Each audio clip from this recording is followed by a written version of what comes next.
What's up, everyone? Welcome to the video. Today we're going to take a look at how to replace the battery in this Kia Carnival remote key fob.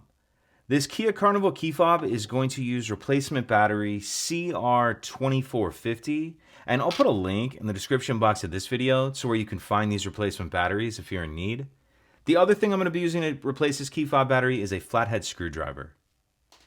So if we grab our key fob and we take a look down here near the key ring on the one side, we see there's this notch right here that I'm touching with the end of the screwdriver. What I'm going to do is take my screwdriver, put it in that notch, then I'm just going to pry up on the back cover like that. Once we pull the back cover off, we can see our battery right here.